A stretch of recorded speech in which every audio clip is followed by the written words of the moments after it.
Rivka Markel. We're going to talk about the law of attraction and much, much more. Rika, thanks for stopping by. And we finally got what we want. We're still not happy. Why is that? It is so interesting, and I'm just bringing up the topic today because it happened to me. It happened to me in person, and that's why it's so new on my mind.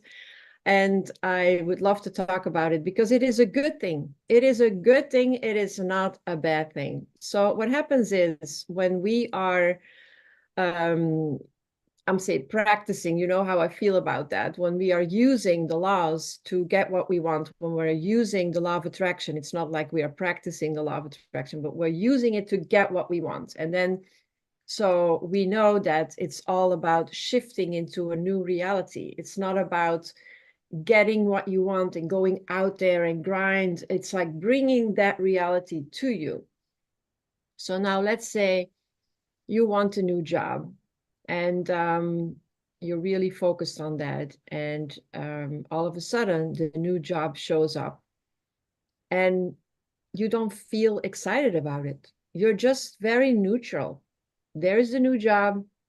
It's fine. It's exactly what you wanted. But you expected that joy and happiness and, oh my God, now I have the new job. And that didn't happen. So why is that? Why is that feeling there? And because a lot of people, me included, I really have to admit that I was thinking like, what is going on here? Does that mean that I didn't really want it because I'm not so excited? Is it a mistake that I was wanting it and now it's there and I don't feel so excited? So maybe I shouldn't have wanted that. No, that is not what's going on here. So it's a very interesting phenomena because you see, when you shift from one scenario, from one life into another lifetime, in this life, of course, you are already there. So there is nothing to be excited about. You're already, you embody it. You are that new person. You live in that reality. You know, when you come home in your beautiful house that you built 20 years ago, you're not excited the same that you were usually when you just bought the house. It's just your house, it's your life. You come in the evening and it's comfortable because this is your house. You don't feel that excitement. So if you want something and you are getting it and you don't feel that excitement, it means that you really shifted from one reality to the other. So it's an amazing good sign. It seems like a very amazing good sign. It's like something that you're like the wow factor that so if you aren't happy with what you got, is it's not fulfillment then. Really didn't manifest the thing you wanted. No, it's not even, and again, this is really not the law of attraction 101. This is the law of attraction for people that are doing this for multiple years, and really living their life knowing that the law of attraction is real, the same as the law of gravity. So this is not something for beginners to understand. I'm not saying that they can't understand it, but I think you need to already have bounced a couple of times with your nose against the wall. What I mean is, you know, like it's the same as people that win the lottery. They win the lottery, they get millions, they're excited, they're unbelievably excited. But if they don't become that millionaire in the process, 2 years later, they lost it all. And we all know those stories. And they got even deeper than what they were before because they didn't become the version of of themselves that was that millionaire. That's why, you know, that's exciting. It was exciting to have that money, but now they needed to become that millionaire.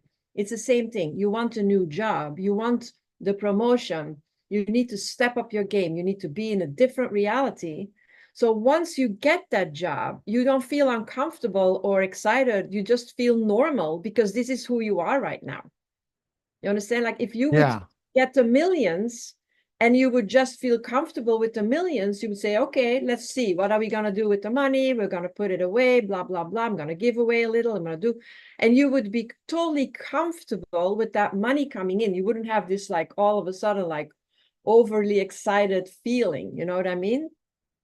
Yeah, I totally know what you mean. And it's so because it's not like then there's a letdown. So you're telling me sometimes you get something you want, there's a letdown because you didn't already feel like you were there. So you're not going to get really what you really, really want. Sound that I think that's kind of the explanation. Oh, yeah, and also, all those people that are very successful in life, but they're not fulfilled. They're not happy. How many millionaires are out there that are miserable? And I mean miserable. I talk to those people. They are miserable. They know how to attract money, but they don't know how to attract a relationship. Again, in our society, we're very focused on money, on being wealthy, on being we think freedom comes when the money comes in. No, no, no. Freedom comes when you feel free inside. It has nothing to do with money.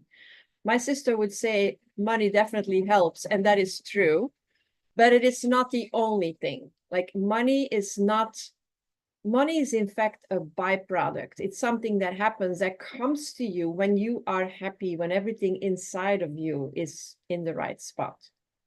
Yeah. And when everything is in the right spot, the best things happen because you're fulfilled. In Yes. fulfillment. Once you have that sense of fulfillment, do you create more things or you continue to live into the next level? Let's just say you're fulfilled. I'm fulfilled with the house I have, my family, all areas of my life are in fulfillment. It happens at times in our lives. And I don't know how long it lasts, but it does. But what do you do then? Well, I think, of course, we all know awareness is key. Appreciation is the next thing. If you don't appreciate where you are, it's going to be taken away from you. But awareness is again, we always come back to the same thing. Be aware, be awake. Don't be part of the matrix. Don't look outside of you to see what you can still get so that you can still be. If you really have to become somebody that is like attached to all that stuff to be somebody. Like if you are identified with your job, with being a wife or being a mother, or if all those things are necessary for you to feel good, all those things can be taken away. So you need to first feel good with you when there is nothing going on outside of you. And this is what I say, like when you start to create the things that you want and you don't feel that excitement, I would love you to think about the idea that it is a good thing and not a bad thing. Because if you're starting to think that it is not a good sign, it's going to be taken away from you because you doubt it. You understand what I'm saying? Like, Yeah. again, it's deep. This is deep. You have to be No, aware. no, it is definitely deep, but it's also so crazy. And when we slip back at times, we in certain things that were from a previous time of our lives, we really had to kind of just take a different space and so where who we are now and where we're at. Yeah. I think that that's the hard part. A challenge comes, a very big challenge, and your life changes dramatically without any circumstance. You attracted it by writing things down that you wanted, not knowing it would slow things down exactly the whole picture. But you should have lived it before. And I have an example that I can't share on the show, but I wasn't acting like I already had this, even though it seemed like there was no way I'd have it. I never acted like I had it. Would that have been better then? If I was already living it, even though it was not happening, do you think that I would not have been in such a change mode? Well, I think it's not even about living it. Like there is a lot going on with the words that we use and how people put meaning to the words that we say. We say, okay, we have to pretend as if we have it already, as if we are already having what we want to create. It's not even that. It's more subtle. We have to become that person that already has that. So when something happens in your life and you think it's a setback, and I'm going to give you an example of, let's say, two kids in a family and the father is extremely abusive. Two sons growing up in the same environment, the father is as nasty to both of them. Okay.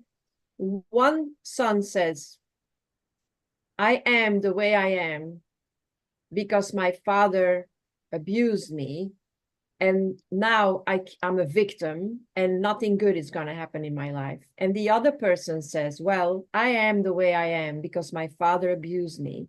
And I took that and I said, I'm going to become so much better than that. And they both had the same experience, but they gave it a different meaning. And one became extremely successful and the other was stuck in victimhood. And same thing happened to them. So that is what I mean with, it is sometimes a fine line with what is the meaning that you give to the things in your life. So if you see something in your life showing up and you give it a meaning that it is bad, then you're going to attract more bad stuff. But if something's happening into your life and you give it a positive meaning, then you're going to attract more positive stuff in your life. So it's very simple. Like the law of attraction, the law of vibration, all the laws that we work with, they're so simple, but sometimes we make them more complicated. Okay. All right. Well, best place to go is Rika Rivka Markel. One other advice before we go. Anything else to advise our listeners and viewers? No, I would just say, keep being aware. Wake All up. right. Ask, where am I? All right. Thanks, Rika. Appreciate it.